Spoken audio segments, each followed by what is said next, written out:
चलो भाई। तो बच्चों जिन्होंने ऑफलाइन टेस्ट दिया था उनके पेपर्स तो मैंने चेक करके आज दे दिए हैं। Those who attempted it online उनसे रिक्वेस्ट है एक बार रीसेंड कर देंगे अपना क्यूपी का सोल्यूशन। तो मैं एक बार रीचेक कर दूंगा उसको। By mistake it got deleted from me. चलिए बच्चों, question number 1, what is meant by the terms economics and economy. पहले एक जनरल टॉक डिलीवर कर दूं पूरे पेपर का जो बच्चों ने कबाड़ा कर दिया। आप लोगों को मेरे को देख के ऐसा लगता है कि शायद राइटिंग की आदत ही नहीं रही 10वीं और 9वीं क्लास में। कुछ को तो लिखना ही नहीं आता है, कुछ को तो स्पेलिंग तक लिखनी नहीं आती है। मेडिसिन की स्पेलिंग लिखते हैं CIEN, लगता है CNN चैनल पे पैदा हुए थे। तो भाई जब स्पेलिंग आप गलत करेंगे तो आपके नंबर कट जाएंगे, क्योंकि वो गलत स्पेलिंग कोई मीनिंग कैरी आउट नहीं करेगी। और जब मीनिंग नहीं है तो आंसर किस बात का। और कृपया करके ये ना सोचें कि जितनी छोटी बुद्धि है आंसर भी उतना ही छोटा होगा। आंसर के नंबर के हिसाब से आंसर ना लिखें, आंसर के कंटेंट के हिसाब से आंसर लिखें।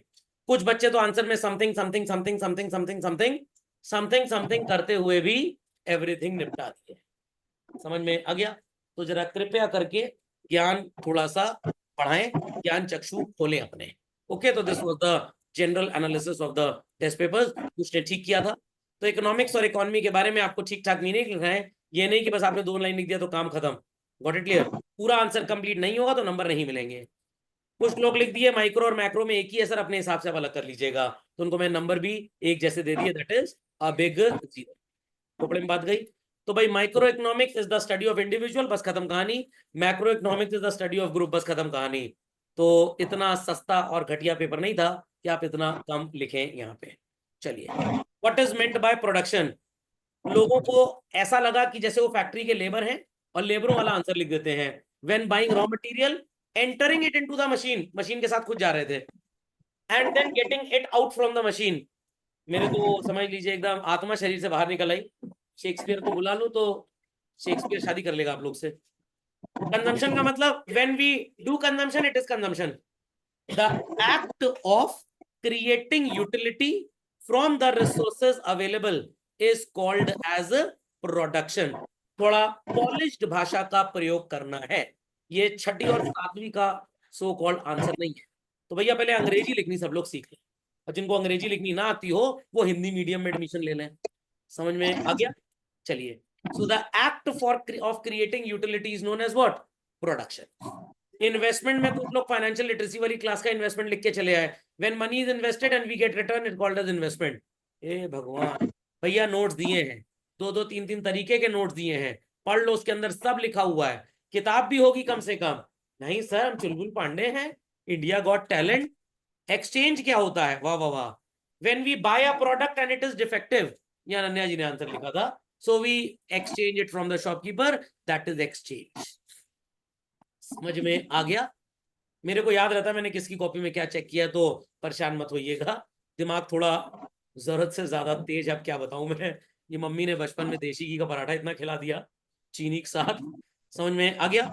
तो मेडिसिन की स्पेलिंग भी छवि जी आपने देख ली होगी अपनी कॉपी में। मेडिसाइन, ऐसा लग रहा था साइनाइड खा लिया स्पेलिंग लिखने से पहले। मतलब अच्छा हुआ कॉपी लाइव नहीं चेक होती है, टीचर वहीं सो कॉल्ड एक दो नली ले ले, धाए धाए धाए धाए धाए धाए। मतलब शर्म की बात है, कैसे बच्चा 10वीं पास कर गया। मेरे को बोलने में कोई शर्म नहीं है बीइंग अ रिकॉर्डेड लेक्चर। ये इस देश के हालात हैं। और मोदी जी 15 ट्रिलियन की इकोनॉमी बनाना चाहते हैं। 15 ट्रकों की इकोनॉमी बनेगी ये, और लोग ट्रक ड्राइवर बनेंगे। और कुछ तो बोले, तू साथ साथ, तू डाल डाल में पात पात, तू लिख मैं तेरा छाप रहा हूं, मैं तेरा छाप रही हूं। कुछ तो ऐसे भी थे। तो मेरे को फिर कॉपीड भी लिखना पड़ा, या हेल्प इन कॉपिंग भी लिखना पड़ गया। तो जिन्होंने जिसको छपाया था वो उनसे अगल बगल अपना हिसाब किताब कर ले कि हमारा आंसर तुमने छापा था, लाओ 50 रुपए दो हमको। चलिए, लियोनेल रॉबिन्स की डेफिनेशन तो ऐसी धमाकेदार थी, हम है लियोनेल, जो हम लिखेंगे बस वही सही होगा। चलिए, कैरेक्टरिस्टिक्स ऑफ वेलफेयर डेफिनेशन बोला गया था अंग्रेजी में एक्सप्लेन, और लोगों को एक्सप्लेन का मतलब समझ में, एक स्पेलिंग लिख लो हो गया एक्सप्लेन।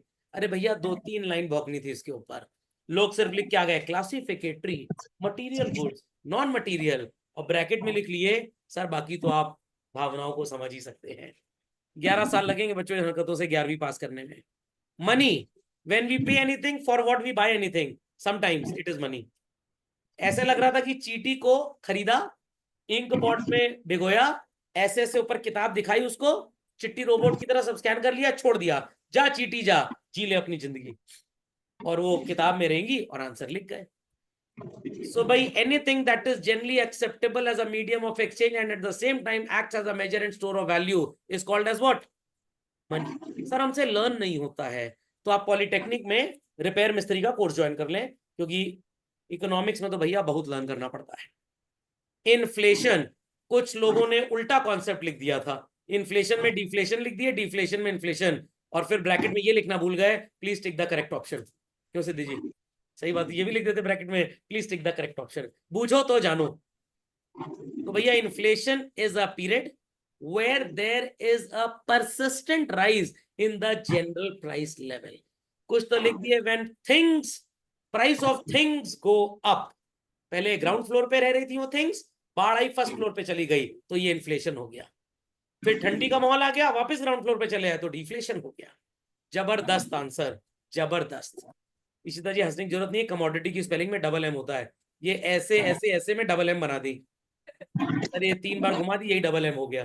तो मैकडोनल्ड में जमादार की नौकरी करें ऐसे लोग, डेली एम देखेंगे वहां पे तो एम लिखना सीख जाएंगे। Fall in the value of money होता है तो इन्फ्लेशन होता है, rise in the value of money होता है तो डिफ्लेशन। वैल्यू क्या होता है? एक दो लोग तो लिख दिए, and accountant knows the price of everything but the value of nothing. जैसे शेरो शायरी का माहौल चल रहा था, एक है अपने किसरवानी भाई यहाँ पे, समझ में आ गया? चलिए, तो प्राइस क्या होता है? अब यहाँ लिख दिए द प्राइस दैट वी पे for buying something is price. भैया आपको डेफिनेशन बोली गई है तो उसको इंट्रोड्यूस तो करो ठीक से। The money value which Excuse me, is sir. Rendered. हाँ हाँ, बोलिए बोलिए बोलिए सिमरन जी। The inflation is sir, क्या नाम? inflation is इन्फ्लेशन का नाम इन्फ्लेशन ही है। increase in the price or decrease in the price?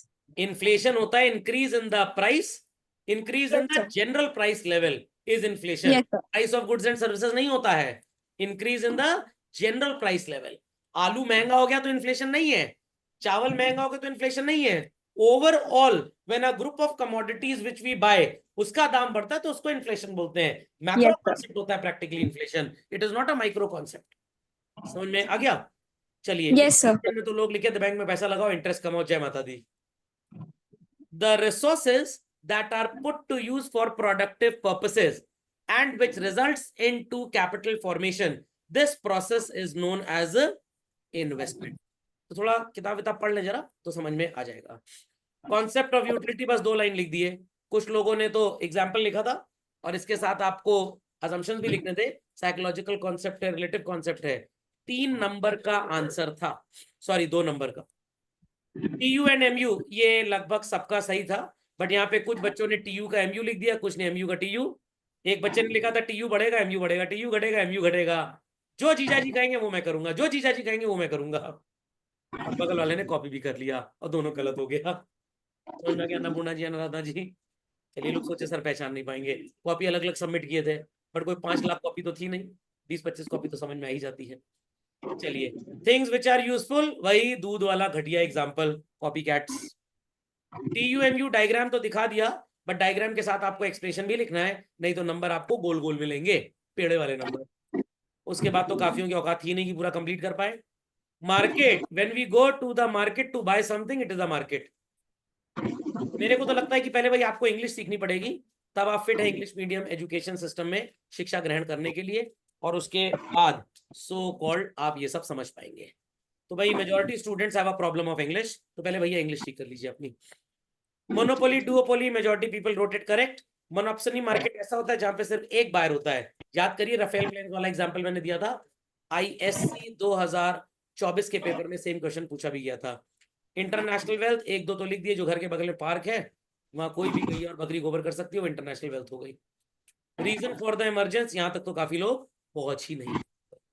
तो चलिए खैर, ऐसी पढ़ाई लिखाई करते रहिए, अगर आपको 11वीं रिपीट करना है तो, और अगर रिपीट नहीं करना तो जो मैंने ज्ञान सही दिया है उसको फॉलो कर लें।